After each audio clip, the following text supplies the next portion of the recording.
Olá, bom dia, queridos alunos do Colégio Santo Agostinho, tudo bem? Eu vou hoje passar para vocês uma aula de História da Arte um pouco diferente, onde a gente vai passar aí por vários períodos da História da Arte.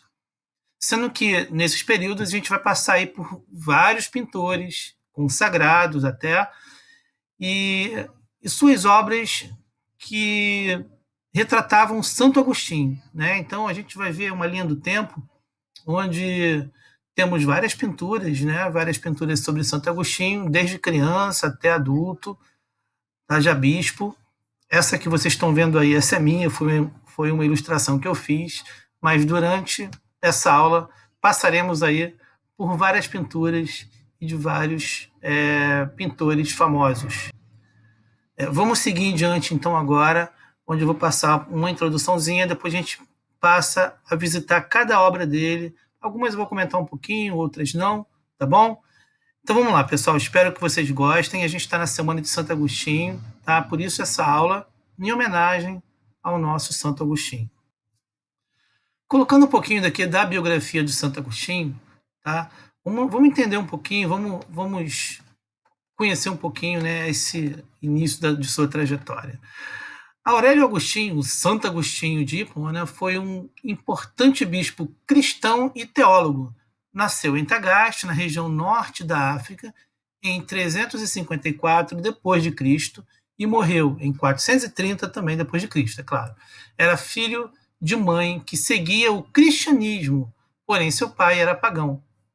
Logo em sua formação, teve importante influência do maniqueísmo, sistema religioso que une elementos cristãos e pagãos. Viveu no monastério por um tempo e, em 395, passou a ser bispo, atuando em Hipona, cidade do norte, continente africano. Escreveu diversos sermões importantes. Em A Cidade de Deus, Agostinho combate as heresias e o paganismo. E na obra Confissões, até que o Sena citou muito isso na abertura aí da Semana de Santo Agostinho, fez uma descrição de sua vida antes da conversão ao cristianismo. As obras de Santo Agostinho influenciaram muito o pensamento teológico da Igreja Católica na Idade Média. Ele morreu em 28 de agosto do ano de 420 depois de Cristo, durante um ataque dos vândalos, povo bárbaro germânico, ao norte da África. Santo Agostinho é considerado o santo protetor dos teólogos, impressores e cervejeiros. Seu dia é 28 de agosto, dia de sua suposta morte. Bem, pessoal, começando então agora aqui algumas obras que retratam Santo Agostinho, vamos para a primeira, né? Antes eu queria falar que muitos pintores de variados períodos de nossa história e estilos retratavam Agostinho em diferentes passagens de sua vida. São artistas góticos, barrocos, românticos também, renascentistas e até modernistas, tornando ainda mais eterno o nosso patrono, Santo Agostinho. Essa obra que eu coloquei aqui chama-se Consagração de Santo Agostinho, por Jaime Huguet, que foi um pintor gótico catalão. Ele é originalmente de Valls, mudou-se para Tarragona para ficar com seu tio, Pere Huguet, que também era pintor. Quando ele se mudou para Barcelona, encontrou Bernard Martorell e tomou contato com as novas tendências do seu tempo. Vamos lá, pessoal. Aqui eu coloquei mais duas obras, tá, de Benozzo Gozzoli, pintor italiano. O Batismo de Santo Agostinho e o Agostinho na Escola de Tagaste. Reparem nessas duas obras, tá, de Gozzoli, que ele já trabalha um pouquinho com a profundidade, com a perspectiva. Nessa primeira, né, que é o Batismo de Santo Agostinho, a gente pode ver que ele está como se fosse embaixo de uma cúpula, e a gente consegue ver essa profundidade, tem até um texto escrito lá no fundo, e cercado, né, de pessoas e um bispo, como se estivesse fazendo o batismo de Agostinho. Tá? Na segunda, que é o Agostinho na Escola de Tagaste, a gente consegue também ter essa noção de profundidade através de linhas de perspectivas, né, cercado de pessoa. Tanto em uma quanto a outra, Agostinho está ao centro, né, onde pode chamar realmente mais atenção. Esse pintor, né, Gozzoli, foi um pintor italiano de Florença que fez parte do começo da Renascença. O seu trabalho mais conhecido é uma série de murais para o Palazzo Medici, em Florença, representando vibrantes procissões e uma impressionante riqueza de detalhes, como a gente pode ver também nessas duas obras, muitos detalhes e cores também, né? É uma influência marcante do gótico internacional. Bem, isso aqui é uma pintura do pintor Ary Scheffer. Ele é francês, tá? Que é Agostinho e Santa Mônica, sua mãe. Bem, a gente consegue observar nessa imagem, tá, um grande contraste de cores, né? Que a gente pode ver não só do fundo, mas das cores do vestimento, né? De Santa Mônica, que é branco, e do vestimento de Agostinho, um vermelho bem forte. Tá? A gente tem aí também um trabalho de luz e sombra, tá? E reparando também que os dois olham para o alto, como se estivesse olhando para Deus. Ary Scheffer foi um pintor francês de ascendência neerlandesa e do movimento também do romantismo. Ele era irmão do também pintor Henry Scheffer, também muito conhecido. Temos aqui uma segunda obra de Santa Mônica e Santo Agostinho, por Gioacchino Acereto, que é um pintor barroco italiano, tá? E aqui fala um pouquinho dos ensinamentos de Santa Mônica, né? Então, a Santa Mônica também ensina a nunca desistir dos filhos. Ela era uma cristã exemplar que se preocupava com a conversão de sua família e por isso se consumiu na oração pelo esposo e principalmente pelo filho mais velho, Agostinho. Agostinho, depois que se tornou bispo e doutor da igreja, escreveu: Ela me gerou, seja na carne, para que eu viesse à luz do tempo, seja com o seu coração, para que eu nascesse à luz da eternidade. Nessa frase de Agostinho está a missão de cada pai, de cada mãe, gerar também para a graça de Deus. Vamos agora, então, uma outra obra, dessa vez por Caravaggio. Esse eu tenho certeza que todos vocês conhecem. O Caravaggio retrata Agostinho de uma forma bem despojada, com um hábito comum de mosteiro. Geralmente, as pinturas de Agostinho, mesmo as do período barroco, retratam-no com a indumentária e paramentos de um bispo católico romano, tal qual convencionou-se retratá-lo durante a Idade Média. O Agostinho de Caravaggio, ele é sereno e afável, aplicado aos estudos, conquanto não reflita exatamente o biotipo de um homem do norte da África. Falando um pouquinho de Caravaggio, o nome dele é Michelangelo Merisi.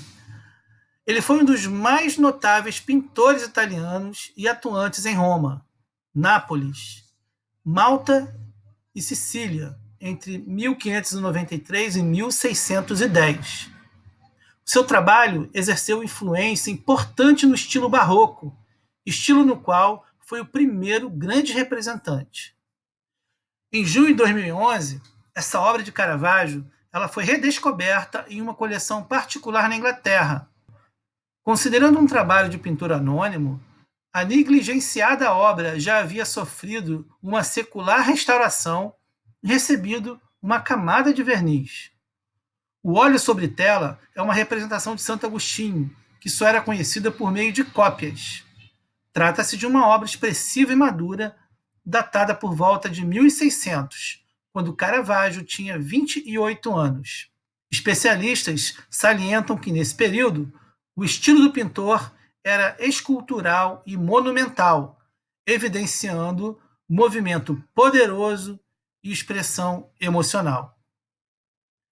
Durante os 38 anos de uma vida tempestuosa, o pintor Caravaggio alterou o curso da arte ocidental, com uma abordagem completamente inovadora de luz, conhecida como chiaro scuro, que seria o claro escuro, né? Na obra deste artista, do período barroco, o uso da luz era tão inovadora quanto o desenvolvimento da perspectiva renascentista. Agora aqui uma pintura que eu acho muito bacana, de Vittorio Carpaccio, também é um pintor italiano. Parando assim, a gente consegue ver bastante nos detalhes dessa pintura, né, uma profundidade, né, do quarto, que é um quarto retangular. A gente vê o teto, a gente vê muito detalhe bem bacana nessa figura aí, nessa obra. Tá? E aí a gente tem uma pergunta: por que Santo Agostinho tornou-se famoso? Bem, a conversão de Agostinho para o cristianismo foi o mote principal de sua vida monástica e intelectual. Ele escreveu muitos livros e sermões importantes. Foi um dos primeiros filósofos da história do pensamento ocidental, sendo foco para os filósofos posteriores, como Schopenhauer e Nietzsche. Foi também uma das figuras mais importantes do desenvolvimento do cristianismo ocidental. Essa obra retrata o episódio tradicional de São Jerônimo aparecendo a Santo Agostinho para anunciar a sua morte iminente e partida para o céu. Carpaccio retratou Agostinho em seu estúdio, no momento em que se distrai de sua leitura pela voz de São Jerônimo, vindo como uma forma luminosa na janela perto de sua mesa. O quarto de Agostinho é grosseiramente retangular, com um teto pintado, a gente pode observar, e retrata Agostinho sentado em um banco sobre uma almofada coberta com um pano verde e forrado com taxas. A gente olhando bem nos detalhes, a gente consegue perceber bem, né, cada objeto.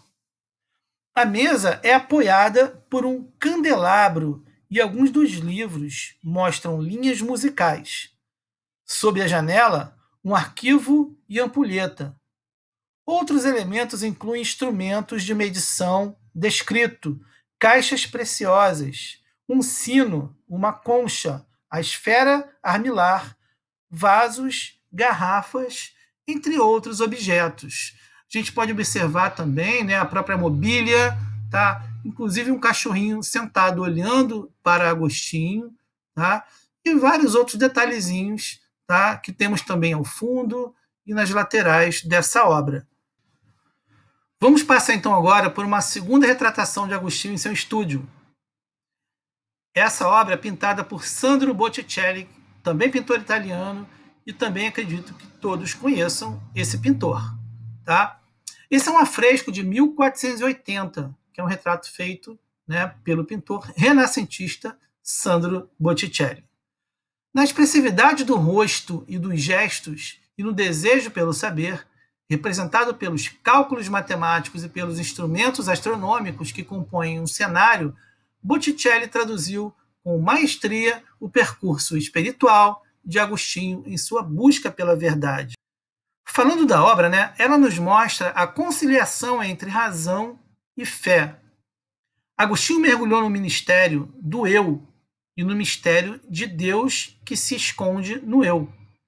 Mesmo vivendo uma época muito conturbada, às vésperas da dissolução do Império Romano, ele nos deixou uma obra extraordinária cujo frescor dos séculos não conseguiram cancelar. Um detalhe curioso: o brasão, no alto da pintura, pertencia a uma poderosa família de banqueiros de Florença, os Vespucci, que encomendaram esse afresco para a igreja de Ognissanti. 2 deles deixaram a sua marca na história. O navegante Américo, do qual o nosso continente recebeu o nome, e Simonetta, cuja beleza inspirou um lindo romance que até hoje habita o imaginário dos italianos. Essa obra-prima do Renascimento toscano encontra-se em exposição em São Paulo. Eu queria agora passar para vocês uma obra muito importante de Botticelli, que se chama Santo Agostinho em seu estúdio.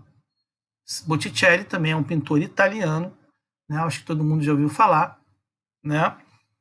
E esta segunda pintura de Botticelli lembra uma outra, que é do pintor italiano Masaccio, que eu coloquei até aí ao lado, onde a gente pode perceber toda uma impressão de profundidade, né, ao vermos a tela, que avança para o fundo.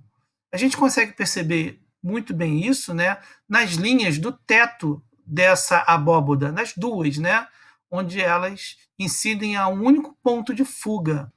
O afresco da Santíssima Trindade, que está numa parede da igreja Santa Maria Novella, apresenta um Cristo crucificado acima de um túmulo, onde dá para entrever a ossada de um corpo não identificado. Partindo agora por uma outra obra, chamada Santo Agostinho, por Philippe de Champagne, também um pintor francês. Ele é um pintor barroco de origem flamenga. Estudou em Bruxelas, sua cidade natal, mas no ano de 1621 se mudou para Paris e alguns anos mais tarde tornou-se um cidadão francês naturalizado. Era o mais famoso e brilhante retratista da França do século XVII e serviu Luís XVIII e Maria de Médici. Nessa pintura de Champagne, Agostinho segura em uma mão uma caneta de pena e na outra um coração flamejante, que significa um coração em chamas para Deus, um dos atributos tradicionais de Agostinho. A obra expressa todo o amor de Agostinho por Deus, sua paixão ardente pelas coisas do reino de Deus e sua busca incansável da verdade que tanto desejava encontrar. Uma outra obra aqui, agora de Frangélico, chamada A Conversão de Santo Agostinho, a gente consegue perceber aqui também alguns detalhes importantes na pintura, né? Falando um pouquinho, né, de Frangélico, foi um pintor italiano beatificado pela Igreja Católica, considerado o artista mais importante da península na época do Gótico tardio, ao início do Renascimento. Tá? Então a gente pode ver aí que já tem alguns traços do Renascimento, mas em compensação a perspectiva ela não está tão perfeita, né? A gente também vê em relação à proporção, tamanhos, tá? Agostinho está ao centro, mas está com um tamanho muito maior, mas talvez realmente seja para poder chamar a atenção do santo. Bem, pessoal, temos aqui mais uma obra de Gozzoli chamada Santo Agostinho ensinando em Roma. Podemos perceber Santo Agostinho ao centro, como se estivesse em seu estúdio, né? Reparando também na profundidade, na perspectiva colocada nessa obra. E discípulo de Frangélico, podemos perceber nessa obra a influência do colorido, particularmente dos azuis, vermelhos e dourados. A gente falou sobre o Frangélico na outra pintura anterior e Gozzoli é discípulo dele. Né? No decorativismo minucioso e aristocraticamente suntuoso, Gozzoli mostra sugestões das iluminuras e mosaicos bizantinos também nessa pintura. Tá? A gente pode perceber bem essa questão que tem muita cor dourada mesmo, vermelho e azuis, fora essa questão mesmo da perspectiva. Olha o cachorrinho de novo aqui no centro, né? Agora a gente vê uma outra obra, agora por Pietro Perugino, chamada Santo Agostinho e as 4 Estátuas da Fraternidade. Perugino foi um pintor renascentista italiano. Tá? A verdadeira medida do amor é não ter medida. Isso é um pensamento de Santo Agostinho também, eu acho que muito inteligente. Pietro de Cristoforo Vanucci, ou Pietro Perugino, que é o nome artístico do pintor, ou simplesmente Perugino, foi um pintor renascentista italiano da escola de Úmbria, que se desenvolveu algumas das qualidades que encontraram expressão clássica no Alto Renascimento. O famoso pintor Rafael Sanzio, ele era um de seus alunos. Perugino foi um dos primeiros praticantes italianos da pintura a óleo. Nessa pintura de Santo Agostinho, Perugino cria uma composição triangular com simetria vertical a um esquema perspectivo linear bem característico das pinturas renascentistas. Podemos reparar que as 4 estátuas seguem as linhas em direção a um único ponto de fuga central, causando a nítida impressão de profundidade da cena. E para finalizar, pessoal, eu vou colocar para vocês algumas pinturas, algumas obras de pintores variados também, que representam as visões de Santo Agostinho, tá? Eu coloquei essa primeira de Fra Filippo Lippi, que é um pintor renascentista italiano. A gente consegue observar também a gente tem uma noção de profundidade, tá? A gente tem Santo Agostinho, né, no momento que está falando com o menino, ok? Na segunda imagem de Botticelli, na segunda pintura de Botticelli, que é também visão de Santo Agostinho, os dois são renascentistas, né? Deu para notar. Porém, essa de Botticelli ela está muito mais plana, né? Mas também você vê Agostinho conversando com o menino e um buraco na areia. Essa terceira, pintada por Garofalo, que é um pintor italiano, a gente consegue perceber muito mais detalhes, profundidade também na cena, muito mais cores, né? O emprego do vermelho, do azul, do branco, muito contraste, inclusive luz e sombras também. Nessa pintura de Garofalo, nas demais pinturas sobre a visão de Santo Agostinho, retrata Santo Agostinho à direita, enquanto passeava pela praia meditando sobre o mistério da Trindade, quando encontrou um garoto que repetidamente jogava água do mar num buraco escavado na areia. Ao perguntar-lhe o que estava fazendo, a criança disse-lhe que pretendia colocar ali toda a água do mar. Quando Agostinho explicou ser impossível realizar esse intento, a criança respondeu: é muito fácil o oceano todo ser transferido para esse buraco do que compreender o mistério da Santíssima Trindade. Em seguida, por ser um anjo, desapareceu. Ainda na obra de Garofalo, Santo Agostinho é acompanhado por Santa Catarina de Alexandria, com um de seus atributos tradicionais, uma roda. Santo Estevão, que foi um dos primeiros diáconos da igreja e foi apedrejado até a morte, é provavelmente o santo visível, talvez segurando pedras no fundo esquerdo. E no canto superior esquerdo, a Virgem e o menino aparecem nas nuvens, com São José e os anjos da música. E também coloquei aqui, gente, uma pintura de Peter Paul Rubens, que é um pintor barroco, também com o mesmo tema, né, de Santo Agostinho, né, as visões de Santo Agostinho. Tá? A mesma coisa ele também falando com o menino que fazia um buraco na areia. A gente consegue perceber bem no barroco também, né, com esse anjinho aqui que estava pairando aqui sobre a cabeça de Agostinho. E para finalizar, a gente fala que o tempo é um vestígio da eternidade e uma frase também, um pensamento de Santo Agostinho, que eu acho muito inteligente. Preocupa-te se a árvore da tua vida tem galhos apodrecidos?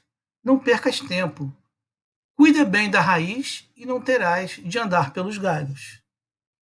Santo Agostinho. Bem, pessoal, então espero que vocês tenham gostado, né? Essa aula de hoje, na Semana de Santo Agostinho, passando justamente uma linha do tempo sobre algumas obras que retratam Santo Agostinho e variados pintores, né, consagrados por vários períodos. Tá bom, pessoal? Eu desejo a vocês aí uma bela semana agostiniana, tá? E curtam bastante, assistam o vídeo e compartilhem com os colegas que eles vão gostar, tá bom? Um grande abraço a todos e fiquem com Deus e com a proteção de nosso querido Santo Agostinho. Um abraço.